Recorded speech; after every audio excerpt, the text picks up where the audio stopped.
Olá pessoal, eu sou o pastor Ademir, seja muito bem-vindo ao canal Cultura Reformada e à playlist Pregação Reformada. Aqui você encontra pregação reformada todos os dias, pregação fiel, edificante. Por isso, se você está chegando agora no canal, já aproveita e se inscreve marcando o sininho das notificações para você não perder nada que produzimos aqui. Dá o seu joinha porque ajuda muito o canal, tá certo? E você gostou do vídeo, da pregação que você assistiu? Comenta e também recomenda para todo mundo que você conhece. Convida todo mundo aí para também acompanhar o canal Cultura Reformada. Aí detalhe, assiste o vídeo até o final porque depois da pregação eu volto para te atualizar sobre toda a programação de nosso canal. Tá combinado assim então? Sem mais enrolação então, bora para a pregação. Roda a vinheta.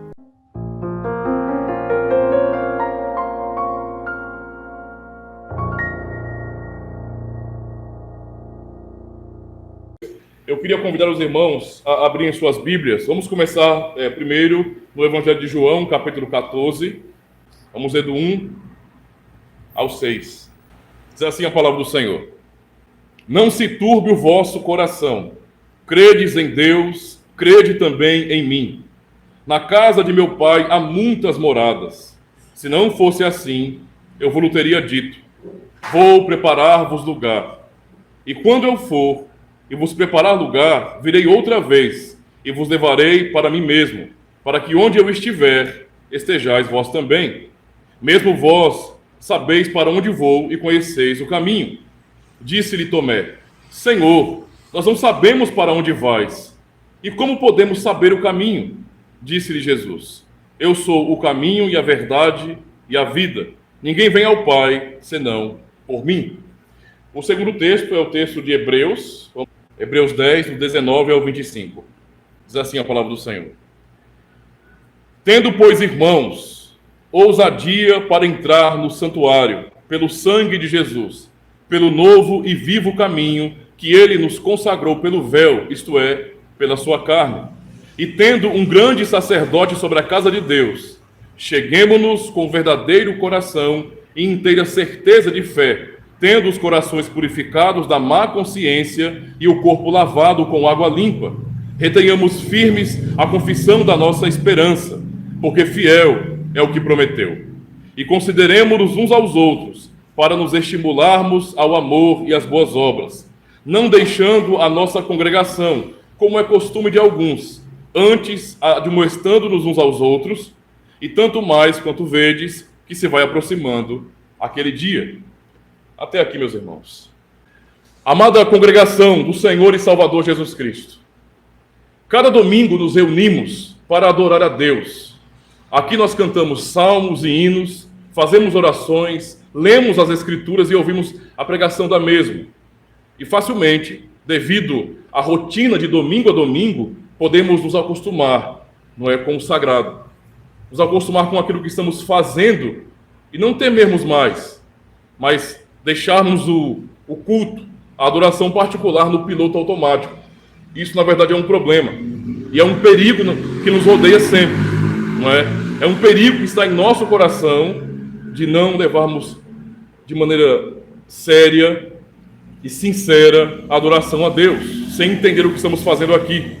Por isso é importante, meus irmãos, sermos lembrados do porquê estamos aqui. O que estamos fazendo aqui? Qual a razão para nos reunirmos no domingo e assim então adorar a Deus?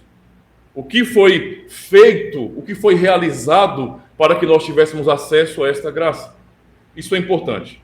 Lemos o texto do Evangelho de João e também aqui o texto de Hebreus, onde aprendemos de forma muito ampla que Cristo é o fim da lei, que ele é superior aos anjos, pensando naquilo que Hebreus nos ensina, superior a Moisés, às cerimônias da antiga aliança, e é o grande significado de tudo aquilo que Deus revelou.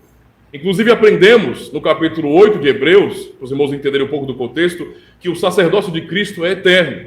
E no capítulo 9, que seu sacrifício é perfeito e eficaz para sempre.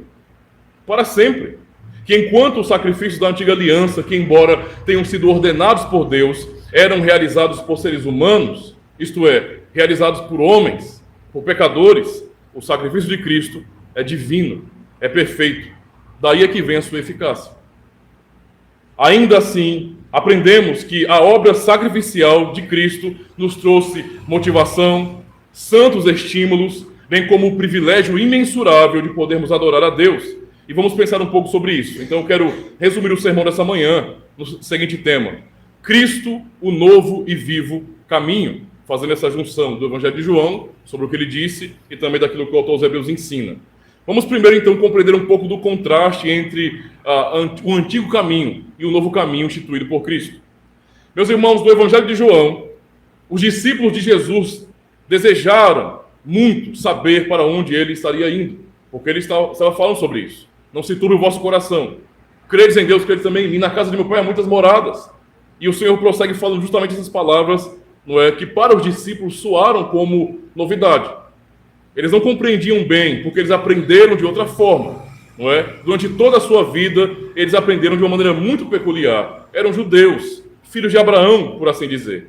Receberam o ensino acerca da lei e das cerimônias de Israel. O dilema, então, gira em torno de como nós nos aproximamos de Deus. É sobre isso que o Senhor está falando aqui também, como vemos também em Hebreus. Nós fomos criados por Deus para termos um relacionamento com Ele. Na queda, isso foi perdido, pois o pecado trouxe morte e afastamento deste relacionamento com Deus. Deus, então, deu um caminho temporário de aproximação, que passaria por reformas durante a história da redenção. Ou seja, a maneira como o povo do Senhor se relaciona, ou como o ser humano se relaciona com Deus, foi passando por reformas, por mudanças no decorrer da história da redenção. A essência se manteve a mesma, o princípio, ou seja, mas muitas coisas foram adicionadas e esse relacionamento foi ficando cada vez mais claro para o povo de Deus. No Éden, o homem precisou se aproximar de Deus, não é? E ele estava ali, tendo essa comunhão, mas quando caiu e foi expulso, ele ainda tinha esse dever para com Deus. Deus ainda chamou o homem para se aproximar dele, só que agora, por meio do derramamento de sangue, de animais. Isso foi ampliado e formalizado no tempo de Moisés, quando todo aquele cerimonialismo de sacrifício de animais, não é, foi instituído oficialmente em Israel como nação. E então o culto foi regulado. Nosso Senhor Jesus plantou um dilema, um verdadeiro dilema no coração de seus discípulos, pois ele mesmo disse aos homens judeus, não é, que sabiam uma outra forma de aproximação de Deus, que eles se aproximariam de uma forma diferente. Cristo disse, no texto de João 14, verso 2, na casa de meu pai há muitas moradas. Se não fosse assim, eu vos teria dito, vou preparar-vos lugar. E quando eu for e vos preparar lugar, virei outra vez e vos levarei para mim mesmo, para que onde eu estiver, estejais vós também. Ou seja, há um lugar para onde ele vai.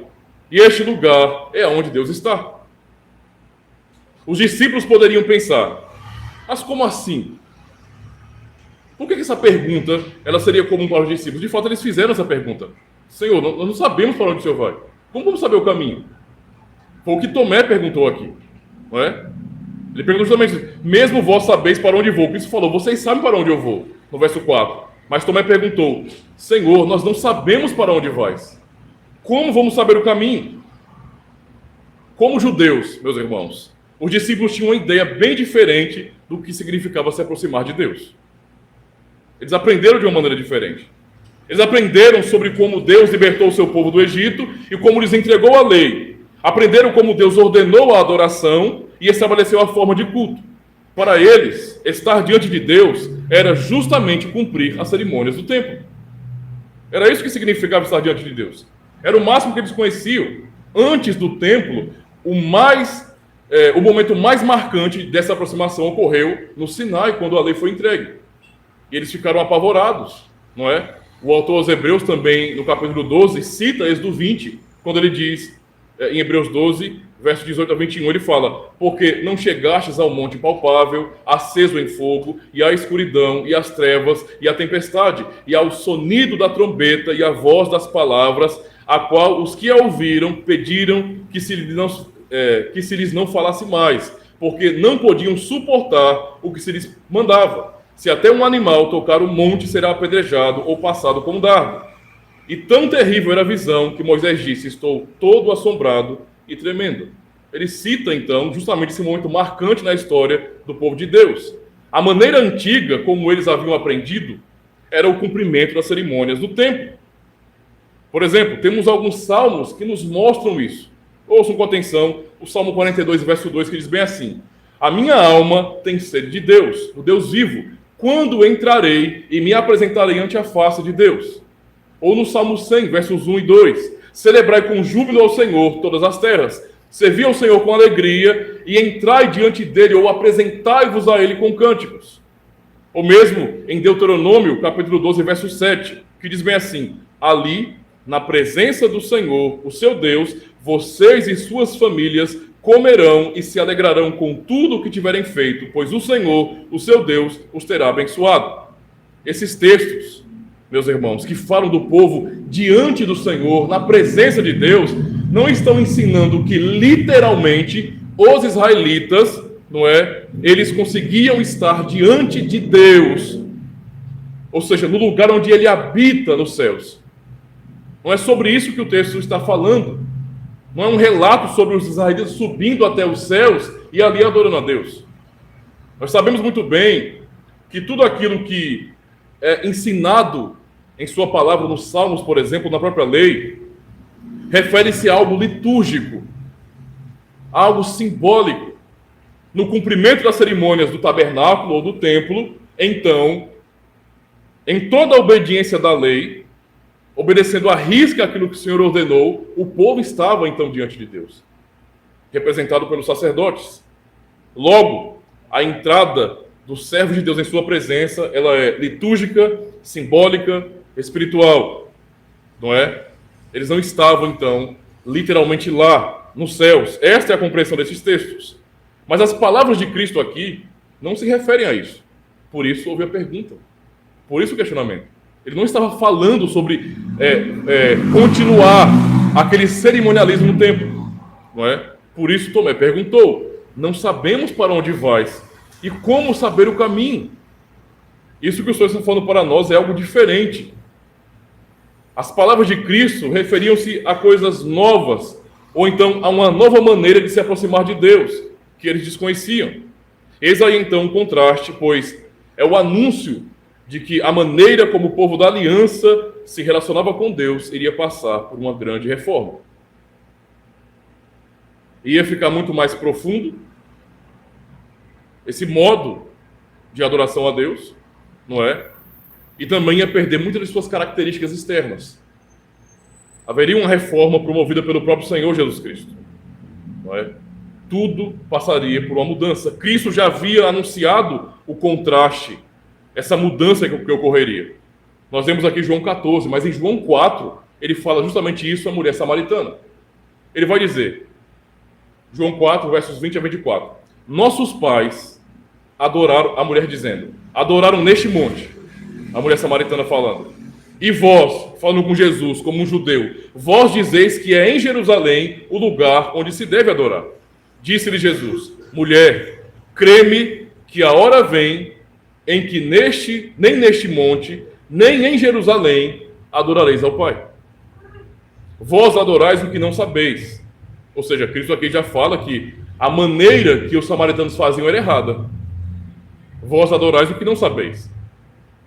Mas ele fala, nós, como judeus, nós adoramos o que sabemos, porque a salvação vem dos judeus. Mas a hora vem, e agora é, porque ele é aquele que estava trazendo essa reforma, essa mudança.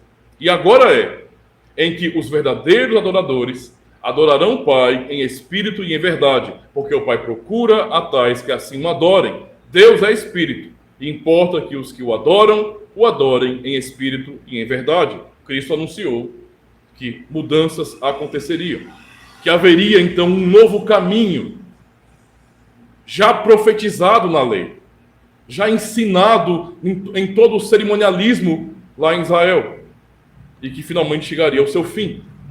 Agora, a pergunta é, Cristo está dizendo que alguma coisa vai mudar aqui, mas como isso vai acontecer? Que tipo de acesso é esse que ele dará ao seu povo? Verso 6, ele fala bem assim, Jesus em João 14, eu sou o caminho e a verdade e a vida. Ouçam bem, eu sou o caminho e a verdade e a vida. Ninguém vem ao Pai senão por mim. Dizendo de maneira muito clara, para ir ao Pai, é necessário ir a Cristo. Não há como ir ao Pai sem ir a Cristo. E mostra a exclusividade deste caminho que é o próprio Senhor. Como assim, então, ele é o caminho? Como já lemos no capítulo 4, ele é o caminho para adorar a Deus, não mais no templo. Não é? Caminho para a verdadeira adoração em espírito e em verdade. Cristo afirma que ele é o caminho. Ele, e somente ele. Mas a pergunta é, ele é uma pessoa. Como ele poderia ser o caminho? É justamente nisto que o autor aos Hebreus nos ajuda a compreender melhor. Ele vai explicar justamente isso, porque a expressão de Hebreus 10 é novo e vivo caminho. Como lemos em Hebreus 10, verso 19, caminho para o Santo dos Santos. O texto nos diz justamente isso, não é? Nos chama a entrarmos no santuário, ou no Santo dos Santos. Não aquele do tabernáculo, aquele feito com mãos humanas, mas o verdadeiro Santo dos Santos. É isso que o Senhor está dizendo, ou seja, não num tabernáculo terreno, mas no verdadeiro tabernáculo que é o céu. Se pensarmos bem nas palavras de Cristo, aquela mulher samaritana, no capítulo 4, e aos discípulos também no capítulo 14, e em Hebreus 10, entenderemos que Cristo não apenas trouxe mudança quanto à forma da adoração ou aproximação a Deus, mas ele veio promover a verdadeira aproximação a Deus. Ou seja, ele não veio nos dar mais um templo. Entende? Ele não veio estabelecer um outro templo feito com mãos humanas. Não foi para alterar a estética do templo que já existia. Não foi para reformular o desenho do templo. Não, de forma nenhuma. Ou instituir uma infinidade de símbolos e cerimônias. Na verdade, o que vemos em Jesus Cristo é que as coisas são muito mais simplificadas com ele. Existe um desapego em sua palavra, digamos assim, daquilo que é mais externo, de todo aquele cerimonialismo e aquele mundaréu de leis. E tudo é muito mais resumido nos 10 mandamentos, em amar a Deus e ao próximo.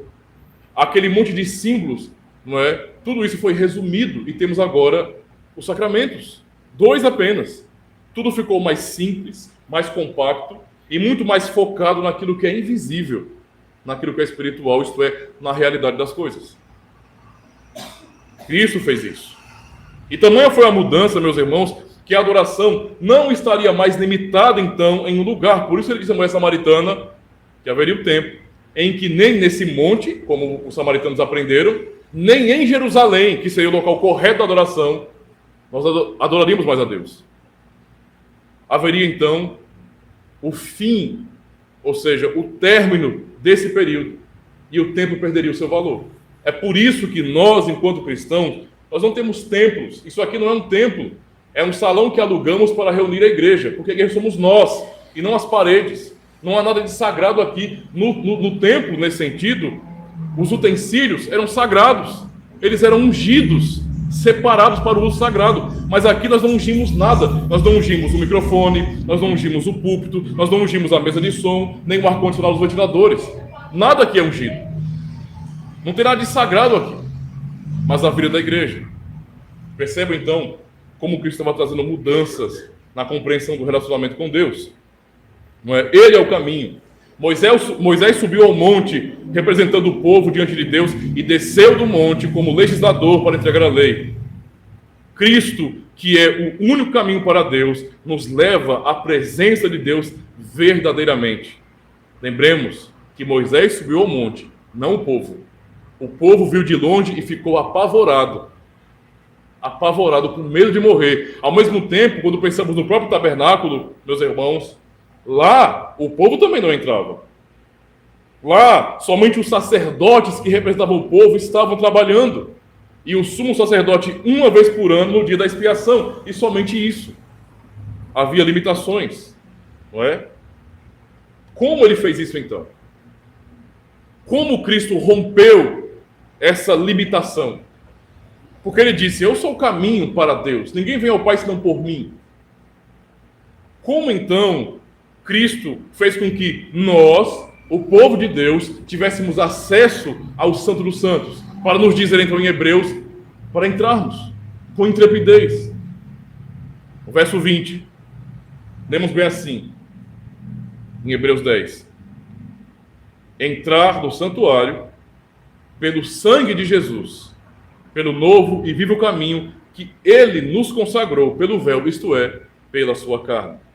A analogia da fé feita pelo autor aos Hebreus aqui é magnífica, meus irmãos. A imagem a ser visualizada aqui é justamente do templo. É disso que ele está falando. O tabernáculo era grande e ele tinha algumas divisões.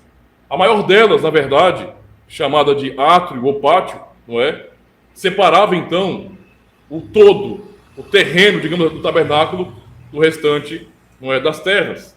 Mas lá mesmo havia o próprio templo, que tinha duas partes importantes, principais. A primeira parte era chamada de lugar santo. Lá no lugar santo estavam a mesa dos pães, onde havia 12 pães, representando o número das 12 tribos de Israel. Havia o castiçal de ouro para iluminar aquela parte, e havia também o altar do incenso, não é? E havia uma grande cortina, ou um grande véu, que separava essa parte chamada de lugar santo, da parte de trás, que era o santo dos santos, onde estava a Arca da Aliança. Naquele lugar, só o sumo sacerdote entrava. Não havia acesso ao povo de Deus, mas o sumo sacerdote como representante desse povo, não é? Cristo, então, na analogia que Hebreus nos traz, ele realizou um trabalho muito peculiar para nos dar acesso, nesse sentido, ao Santo dos Santos. Ele, meus irmãos, na figura do que Hebreus nos ensina, entregou sua própria vida e seu corpo é tratado aqui como se fosse o próprio véu do tabernáculo. É como se Cristo estivesse, nesse sentido, como aquele véu entre nós e o Santo dos Santos, entre nós e a presença de Deus. E quando ele morreu na cruz do Calvário, o que aconteceu justamente foi isso. No que ele morreu, foi como se o véu do tabernáculo fosse rasgado de alto a baixo, como os evangelhos nos revelam. E então, uma vez que esse véu foi rasgado, o Santo dos Santos nos foi revelado. Aquilo que nós não tínhamos acesso, agora temos. Verdadeiramente, quando Cristo morreu, aconteceu algo extraordinário para marcar justamente isso que eu estou falando. Quando lemos em Mateus 27, verso 51, ou também em Marcos 15, 38, aprendemos que o véu do tabernáculo, na hora da morte de Cristo, ele foi rasgado de cima a baixo. Entende? O que estava do lado de trás, o que estava lá dentro, foi revelado. Não é? E não somente isso, mas naquele momento houve tremor. E os soldados que estavam ali ficaram apavorados e disseram: verdadeiramente este era filho de Deus. Pelo acontecimento, pelo marco. Este era então o significado de quando ele disse: eu sou o caminho para Deus.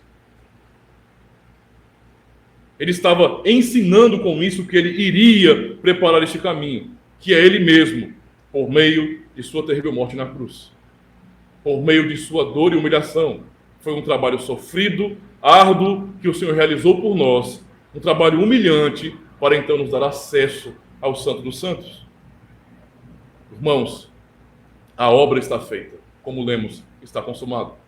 A obra foi realizada, ele morreu, como sabemos, e foi uma morte de uma vez por todas. Esta é uma ênfase dada pelo autor aos Hebreus. Uma morte de uma vez por todas, que não precisa mais de repetição, que não pode ser comparada nesse sentido aos sacrifícios da antiga aliança, que todos os dias aconteciam. Não, é uma morte suficiente, perfeita.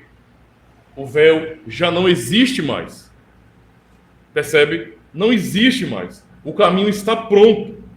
A pergunta é então, o que devemos fazer? Uma vez que ele disse: eu sou o caminho, a verdade e a vida, ninguém vem ao Pai senão por mim, e então ele mesmo prepara esse caminho com o seu próprio sangue, e ele rompe esse véu que nos separava de Deus, não é? Entregando a sua própria vida, deixando então um caminho, um novo caminho, não é? Um caminho vivo que é ele mesmo. A pergunta então é, o que devemos fazer? Devemos ficar olhando? Devemos ficar apenas como admiradores, como espectadores desse caminho? Ficarmos apenas admirando o que o Senhor fez? Não.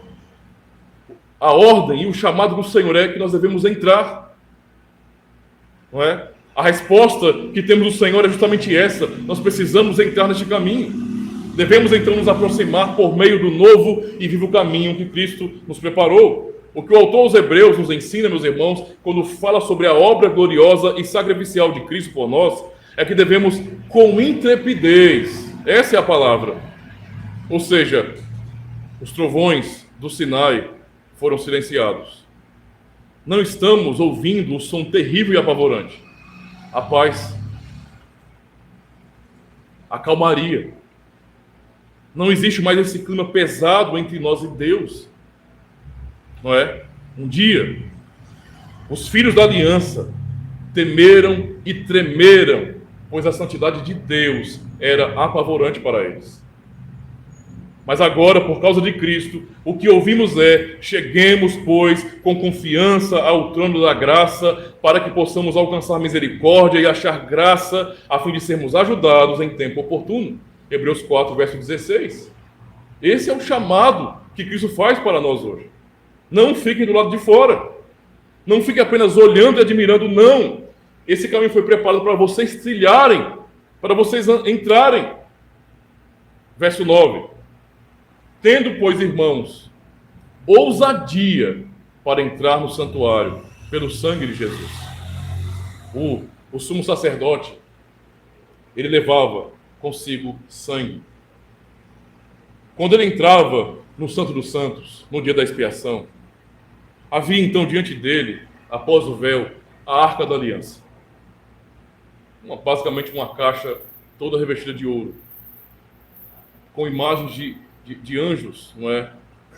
De frente para o outro. E havia então essa tampa dessa caixa, dessa arca, chamada de propiciatório. Ali, o sumo sacerdote, trazendo o sangue, derramava o sangue por cima da Arca da Aliança. Aqui nos é dito: tendo, pois, irmãos, ousadia para entrar no santuário, lá no Santo dos Santos, pelo sangue de Jesus. O sumo sacerdote levava o sangue de um animal. Nós levamos o sangue de Cristo. Ele está sobre nós. E então é dito que entremos com intrepidez, com confiança. Somos chamados não para olhar, mas para entrar e desfrutar desta bênção de Cristo. O caminho já está pronto. Ele preparou com seu próprio sangue. E a razão da confiança é que Ele é o nosso sacerdote. Ele é. Não dependemos de um sacerdote humano, pecador como nós. Um sacerdote que morre, que é fraco. Mas do sumo sacerdote, Jesus Cristo, o próprio Filho de Deus. E no verso 22 lemos: cheguemos com um verdadeiro coração e inteira certeza de fé, tendo os corações purificados da má consciência e o corpo lavado com água limpa. E no verso 23, ouçam com atenção: retenhamos firmes a confiança da nossa esperança, porque fiel é o que prometeu. Ou seja, nós podemos, pela fé em Jesus Cristo, nos manter firmes na esperança que temos nele. Nossa fé, então, não é vã, não é uma ilusão. Estamos seguros na obra de Cristo, Ele é fiel. Então o Senhor nos chama para confiar na fidelidade dEle. Nós não estamos indo a Cristo confiando em nossas próprias forças. Não, nós não somos fortes o suficiente, mas é na fidelidade dEle que realmente mantém a sua aliança, mantém a sua fidelidade. Somos chamados por Ele e devemos nos achegar a Deus. Ele disse: eu sou o caminho para Deus. Mas como então nos achegar a Deus? Isso é importante para nós também, porque estamos ouvindo isso, mas poderíamos nos questionar: mas pastor, como se faz isso de maneira prática? Qual é a maneira prática de nos achegarmos a Deus? Porque estamos ouvindo e nós cremos na palavra de Deus, mas como fazer isso? Como desfrutar desta bênção que Cristo conquistou para nós? Como, de maneira prática, fazemos isso? Lemos no verso 24, então, o que o autor diz: e consideremos-nos uns aos outros para nos estimularmos ao amor e às boas obras, não deixando a nossa mútua congregação, como é costume de alguns, antes admoestando-nos uns aos outros, e tanto mais quanto vedes que se vai aproximando aquele dia. Ou seja, devemos congregar. Congregar como igreja é desfrutar na prática da bênção da aliança da bênção de podermos adorar a Deus. O que Cristo conquistou para nós foi o acesso à presença de Deus, e isso significa que podemos adorar a Deus em espírito e em verdade. E essa adoração, ela acontece na comunhão dos santos. Não existe um tipo de vida VIP com Deus. Eu tenho acesso VIP. Não! É o acesso que, por meio de Cristo, a igreja tem. Então, é na comunhão que desfrutamos desta bênção, meus irmãos. Na santa congregação, é quando nos reunimos no dia do Senhor que temos acesso à bênção que o Senhor conquistou por nós. Assim, nos achegamos, então, ao verdadeiro Sião. Como o autor aos Hebreus, no capítulo 12, versos 22 a 24, nos diz, ouçam, chegamos, então, a Sião, a cidade do Deus vivo, a Jerusalém celestial e aos muitos milhares de anjos, a universal assembleia, a igreja dos primogênitos que estão inscritos nos céus, e a Deus, o juiz de todos, e aos espíritos dos justos aperfeiçoados, e a Jesus, o mediador de uma nova aliança, e ao sangue da aspersão que fala melhor do que o sangue de Abel. É na comunhão dos santos, enquanto congregamos, que nos achegamos a todas essas bênçãos aqui. É aqui que o Senhor nos abençoa assim.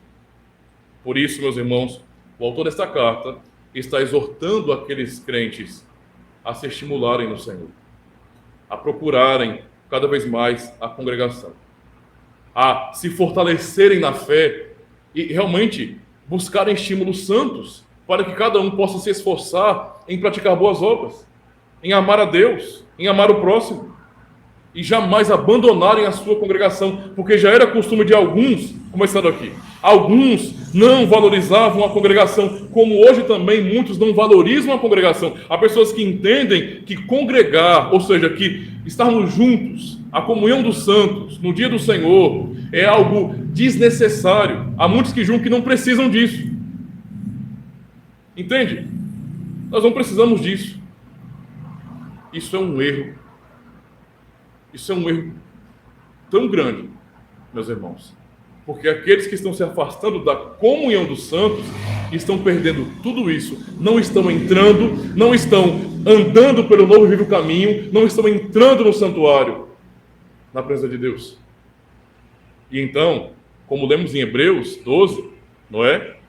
De maneira muito clara, não estão indo à cidade do Deus vivo, a Jerusalém celestial, não estão diante de milhares de anjos, nem da universal assembleia e dos irmãos que já estão lá nos céus, não é? Não estão diante de Deus, o juiz de todos, e nem também de Cristo, o mediador da nova aliança. Na prática, é a comunhão dos santos. Devemos então, meus irmãos, entendendo a bênção que temos do Senhor, nos preocupar quando irmãos faltam ao culto. Eu tenho que dizer isso como pastor de vocês, não é? Eu sei que muitas vezes problemas acontecem e somos impedidos. Eu sei que coisas assim acontecem, mas quando elas acontecerem, nós temos que lamentar. O culto solene não é como qualquer evento que os homens planejam. Não é como uma programação que o mundo estabelece. Ah, você perdeu hoje, nada, no domingo que vem você vem. Não é assim. Quando nós não estamos no culto solene, nós perdemos aquele momento que não será recuperado. Domingo que vem será um novo encontro pactual. Entende a situação? Será um novo encontro pactual. Deus é misericordioso e continua nos abençoar. Assim como abençoou Tomé, que não estava naquele domingo. Mas ainda assim, nós temos que reconhecer, não é, que quando nós não estamos, nós é quem perdemos. Nós é quem perdemos. Não é a instituição religiosa que perde quando o membro falta. Se nós entendemos a quem estamos servindo, vamos compreender que a minha ausência pessoal, não é ruim para a minha própria vida espiritual. Sou eu que estou perdendo estas bênçãos de Cristo. Sou eu que estou dizendo não para o encontro com Ele quando Ele me chama para ministrar o meu coração. para fortalecer a fé da sua igreja. Sou eu que estou deixando isso de lado. Então não podemos vacilar com relação a isso. Temos que lutar. Por isso, quando vemos irmãos faltando, nós temos que nos preocupar com isso. Temos que orar por esses irmãos. E também não somente orar, mas também buscá-los. Irmãos, ou irmão, por que você não veio? Devemos então ter essa preocupação com eles. E então estimularmos esses irmãos. Irmãos, vamos! Não se afaste de Cristo. Não se afaste da igreja. Vamos ao encontro do Senhor. A bênção do Senhor nos aguarda na comunhão dos santos. É lá que o Senhor nos abençoa. Ele tem prazer no ajuntamento solene do seu povo.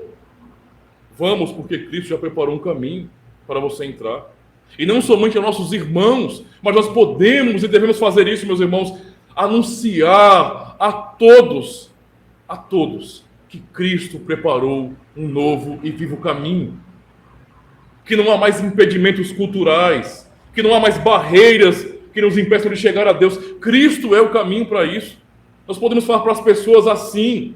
Não temos que vender Jesus Cristo, como alguns fazem, que ficam vendendo Jesus Cristo como um mero curador, empobrecem a obra do Evangelho e tratam Cristo como uma mera mercadoria. É como se estivessem vendendo um mago, um mágico, alguém que vai resolver os problemas de uma maneira mágica. Totalmente errado. Nós não podemos falar sobre Cristo para as pessoas como sendo alguém que vai resolver os seus problemas sociais, seus problemas emocionais. Não, nós temos que falar sobre Cristo para as pessoas com desespero, dizendo, veja, Ele é o único caminho para Deus. Se você não andar por esse caminho, você se perderá.